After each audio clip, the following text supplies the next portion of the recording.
আপনি কি আপনার জীবনটাকে এক নিমিষে পাল্টে দিতে চান? যদি আপনার উত্তর হ্যাঁ হয়, তাহলে ডেল কার্নেগি রচনা সম্ভার বইয়ের পঞ্চদশ পর্বটি শুধু আপনার জন্য। কথাটি শুনে কি আপনার ভুরু কুঁচকে গেল? না না, অবাক হওয়ার কোনো কারণ নেই। সত্যিই আজ আপনাকে একটা ম্যাজিক শেখাবো, যা দিয়ে মুহূর্তেই আপনি গরিব থেকে ধনী, অসুস্থ থেকে সুস্থ বা দুঃখী থেকে সুখী হয়ে উঠতে পারবেন।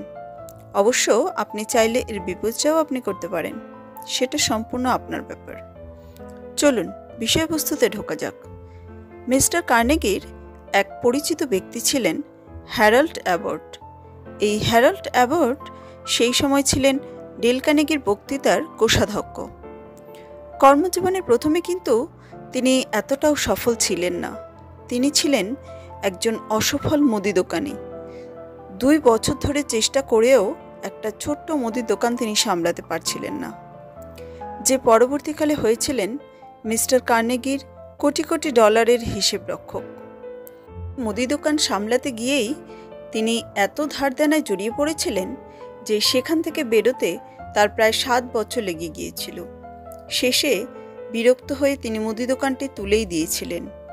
এরপর অনেক সাহস জুটিয়ে পরিকল্পনা করলেন যে ব্যাংক থেকে কিছুটা টাকা ধার করে তিনি কানসাস সিটিতে একটি চাকরির খোঁজ করবেন। অন্যদিকে চাকরির বাজারও তখন চলছে মন্দা, কারণ তখন দ্বিতীয় বিশ্বযুদ্ধ চলছে।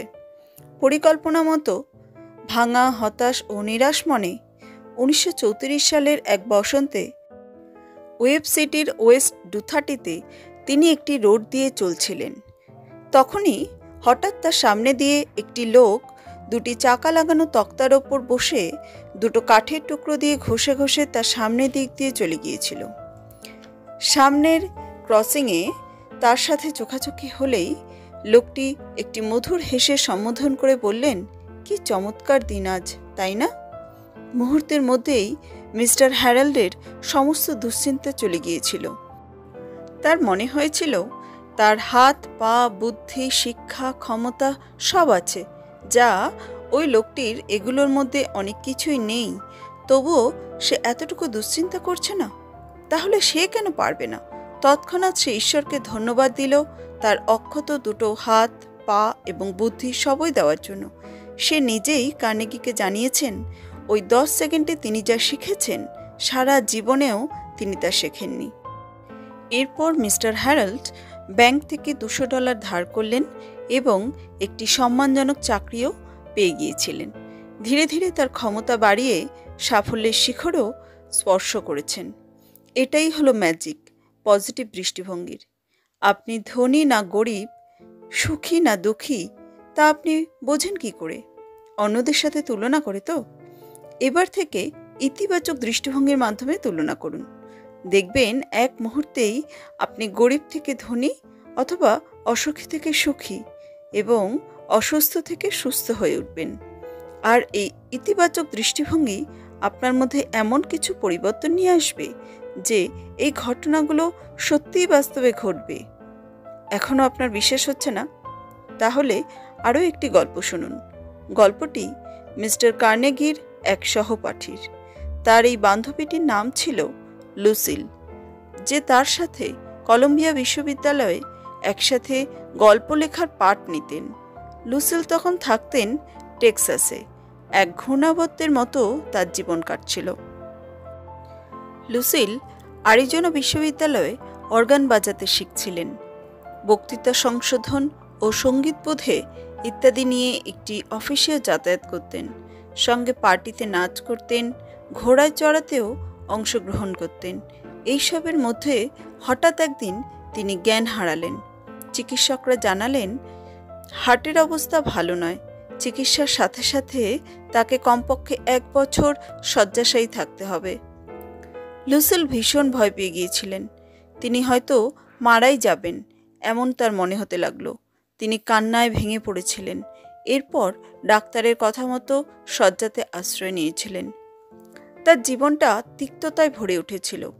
এই বিষাদের মাঝে তার এক প্রতিবেশী, একজন শিল্পী মিস্টার রুডলফ, তাকে দেখতে এসে বললেন, বিছানাতে 1 বছর কাটানো ভয়ানক কষ্ট, তাই না?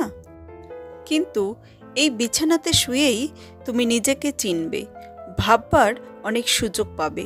এতে তোমার আধ্যাত্মিক উন্নতি হবে। এতদিন যা তুমি পারোনি তাও তুমি পাবে। কথাগুলি শুনে প্রথমটা লুসিল কিছু বুঝে উঠতে পারেনি। ক্রমে ক্রমে এর অর্থ তার কাছে স্পষ্ট হয়েছিল।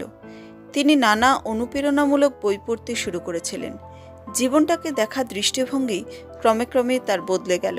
তার কথাবার্তার ধরনও বদলে গেল। বহু আত্মীয় বন্ধুরা তার সাথে দেখা করতে আসতে লাগলো। তারা লুসিলের সাথে সময় কাটাতে চাইত। এভাবে তিনি সুস্থ হয়ে গেলেন এবং আগের চেয়ে অনেক ভালো জীবনযাপন করতে লাগলেন।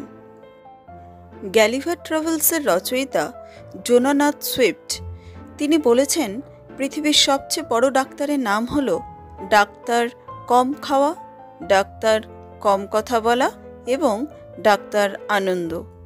ইচ্ছে করলেই ডাক্তার আনন্দকে আমরা সর্বক্ষণ সাথে রাখতে পারি, যদি ভাবতে পারি আমাদের অঢেল ঐশ্বর্য রয়েছে, যা আলিবাবার রত্নগুহার থেকেও বেশি। কিভাবে? কোটি টাকার পরিবর্তে কেউ যদি আপনার চোখ দুটি চায়, আপনি কি রাজি হবেন? কেউ যদি আপনার হাত দুটি এবং পা দুটির বিনিময়ে আপনাকে কয়েক কোটি টাকা দিতে রাজি থাকে, আপনি কি তা বিক্রি করবেন? এবার সবগুলো হিসেব করে দেখুন। দার্শনিক শোপেনহাওয়ার বলেছিলেন, আমরা আমাদের যা রয়েছে তার কথা একেবারেই ভাবি না, বরং আমরা শুধু ভাবি যা নেই সেই বিষয় নিয়ে। এটাই কিন্তু পৃথিবীর সবচেয়ে দুঃখের বিষয়। জন পামার নামক এক রিটায়ার্ড সেনা একটি ব্যবসা শুরু করেছিলেন। ব্যবসা প্রথমটায় ভালোই চলছিল। এরপর যুদ্ধের কারণে মন্দা দেখা দিলে মালপত্র ঠিকভাবে পাওয়া যেত না, ফলে তার ব্যবসাও চালানো খুব দুষ্কর হয়ে উঠেছিল। জন পামার দুশ্চিন্তায় তিক্ত, বিরক্ত ও খিটখিটে হয়ে উঠেছিলেন। তার পরিবারও প্রায় ভেঙে যেতে বসেছিল। একদিন তার এক প্রতিবন্ধী কর্মচারী তাকে বলেছিল, বন্ধু, তোমার লজ্জাবোধ হওয়া উচিত। তোমাকে দেখে মনে হয় দুনিয়ার সব সমস্যা শুধু তোমার একার। এত বছর এত বড় বড় লড়াই করেছ, এখন এত সামান্য বিষয় নিয়ে তোমার চিন্তার সীমা নেই। কি হবে? বড় জোর ব্যবসা কিছুদিনের জন্য বন্ধ রাখতে হবে, এরপর পরিস্থিতি বদলালে আবার নতুন করে শুরু করা যাবে। এর মাঝে তুমি তো আর তোমার পরিবার নিয়ে না খেয়ে মরবে না। আমাকে দেখো তো, আমার একটা হাত নেই, মুখ বিকৃত, তোমার মতো জমানো অর্থও আমার নেই, তবুও আমি চিন্তা করছি না, যা হবে দেখা যাবে। কর্মচারীর এই কথায় এক মুহূর্তে জনের দৃষ্টিভঙ্গি বদলে গিয়েছিল। এরপর জন তার সংসারও বাঁচিয়ে নিয়েছিল এবং হাসি খুশিভাবে জীবনযাপনও করেছিল। বুঝলেন তো, দুঃখী, নিরাশ, খিটখিটে মানুষ কেউ পছন্দ করে না। আর শুধুমাত্র দৃষ্টিভঙ্গি বদলালেই মুহূর্তে কিভাবে নিজের অবস্থা বদলানো যায়। শেষ পর্বে এক মহিলার কথা শুনুন, যার একটি চোখ ছিল পুরোপুরি খারাপ আর অন্য চোখটি ঢাকা পড়ে গিয়েছিল এভাবে যে তাকে একটি ছোট্ট ছিদ্র দিয়ে কোনো মতে দেখতে হতো। বইকে চোখের সামনে এনে অনেক কষ্টে তাকে একটা একটা করে শব্দ পড়তে হতো।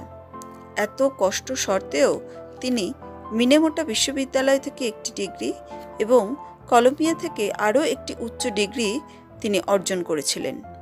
এরপর তিনি মিনেসোটাতে টুইন ভ্যালি গ্রামে পড়াতেন। সাউথ ডাকোটার আগাস্টানা কলেজে সাংবাদিকতা ও সাহিত্যের বিচার বিষয়ে অধ্যাপনা করতেন। তার 52 বছর বয়সে 1943 সালে বিখ্যাত মেয়ো ক্লিনিকে তার চোখের একটি অপারেশন হয়েছিল। ফলে তার চোখের দৃষ্টিশক্তি পূর্বের তুলনায় 40 গুণ বেড়ে গিয়েছিল। এরপর তিনি তুষারে ঢাকা মাঠে চড়ুই পাখি কিভাবে গর্ত করে খেলা করে সেই মনোরম দৃশ্য দেখে ঈশ্বরকে অসংখ্য ধন্যবাদ দিতেন। বাসন মাজার সাবানের ফেনায় আলো পড়ে কিভাবে রামধনু রং ফুটে ওঠে সেটা দেখে তার নিজের জীবনটাকে ধন্য মনে হতো। এই তুচ্ছ জিনিসগুলো তার কাছে কত গুরুত্বপূর্ণ কেন জানেন? তার ইতিবাচক দৃষ্টিভঙ্গির জন্য। ধন্যবাদ। আপনি যদি আপনার দৃষ্টিভঙ্গি বদলানোর সাথে সাথে আপনার পরিবারের এবং আপনার বন্ধুবান্ধবদের দৃষ্টিভঙ্গি বদলাতে চান, তাহলে এই ভিডিওটি অবশ্যই তাদের শেয়ার করবেন। এবং এই ধরনের আরও ভিডিও পেতে চ্যানেলটিকে সাবস্ক্রাইব করবেন।